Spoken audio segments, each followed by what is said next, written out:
Shalom, all praises, honor, and glory to Yahweh, Bahashem Yahweh Shai, Bahashem Rachakodash, double honors to the apostles, bishops, and elders of GMS who rule well, who I learned this truth from, and salutations and blessings to you elect out there, starting with the 144,000 on down. So this is a quick video of, for health-wise, making a gum-soothing paste. And a side note, this can also be used as a toothpaste, but it's more so for gum health, all right, or in this case gum dis-ease, right? So what we're going to be using, okay, now you don't need exactly the kava kava. The kava kava here, kava kava is a great herb. It's mainly here used as a numbing agent, right? So you buy these gels in the store, these pain gels for toothaches or gum pain or gum inflammation, and they got a bunch of fucking chemistry in there, sorcery. Okay, um, kava kava is for that purpose. If you can't find it, you know, the myrrh, you need the myrrh.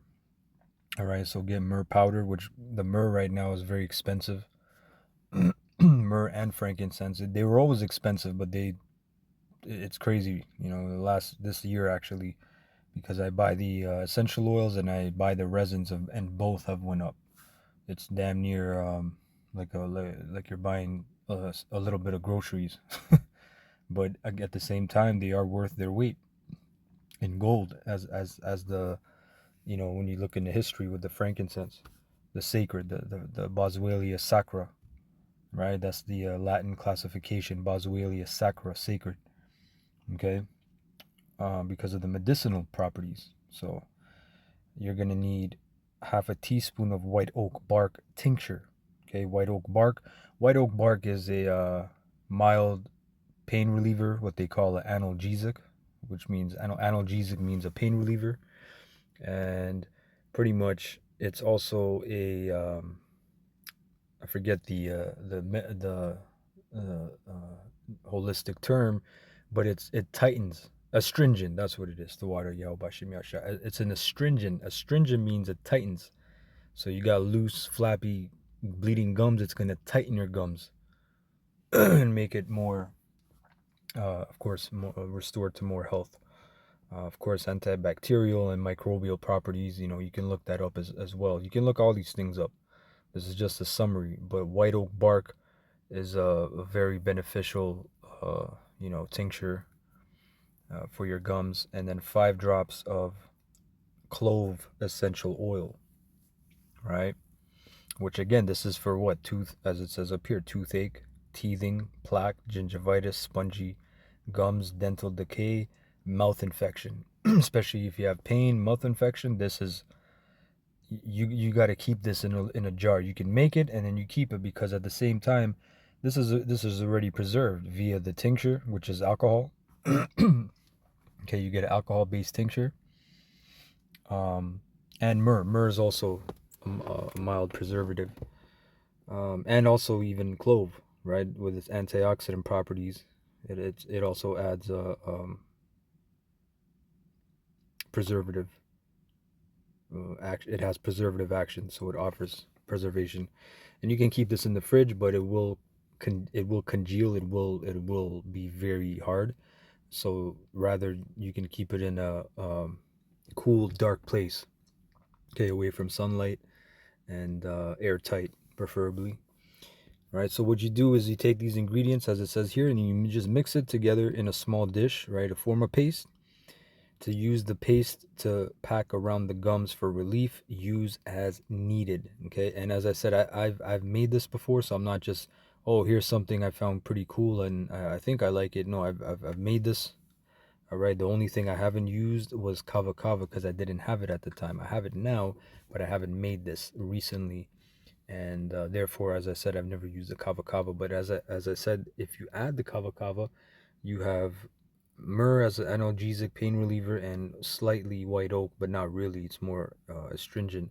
So the kava kava would add a more numbing benefit.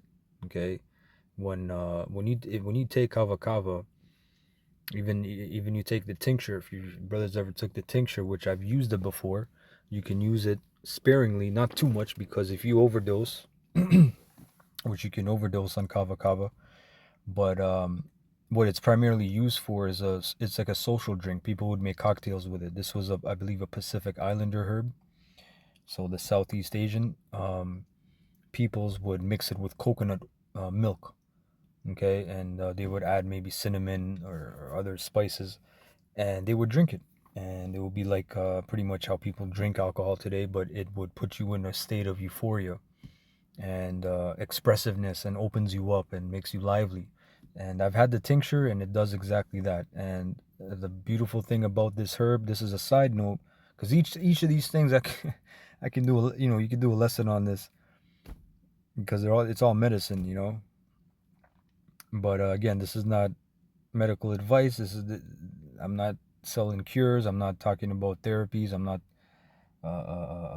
diagnosing anybody. This is just for educational purposes. But each thing here is healing, okay, and it's very deep. But I've had the tincture, and when you take the tincture, you gotta leave it in your mouth for 30 to 60 seconds to absorb. Right, your saliva is already absorbing and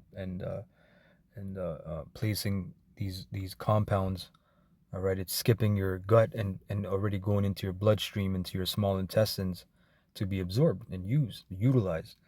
Right, and when you hold it in your mouth, your tongue will numb. Your tongue will actually numb, and that's how much of a strong agent it is. And like I said, it's dose dependent. So for certain doses, you can use it. There's a dose for using it for somebody that's very nervous or full of anxiety, because it's an anti-anxiety herb. Right? It's for nervous attacks, panic attacks.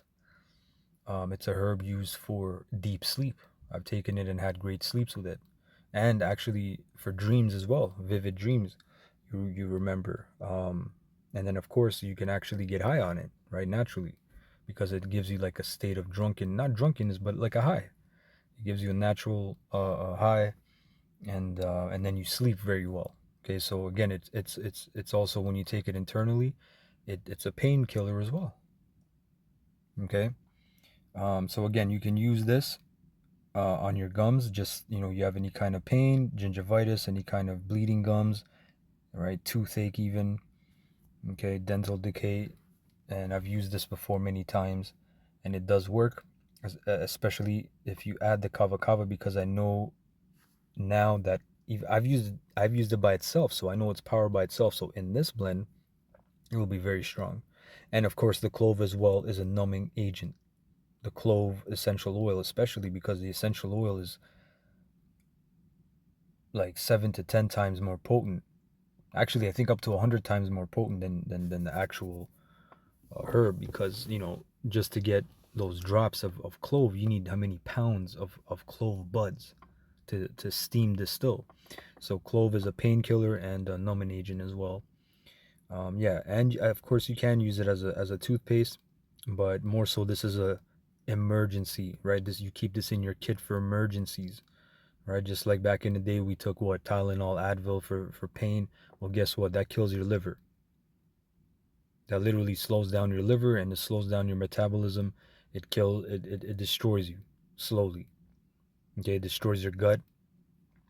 All right, and if you take it long enough, it's gonna fuck you up. You might have jaundice, liver damage. Okay, gut is all fucked up, right? So again, just a real quick lesson. No scriptures quoted, but I hope this was edifying anyway. Kahala Yahweh Ba'Hashem Yahweh Shai Ba'Hashem Rachakodash. Shalom to the elect.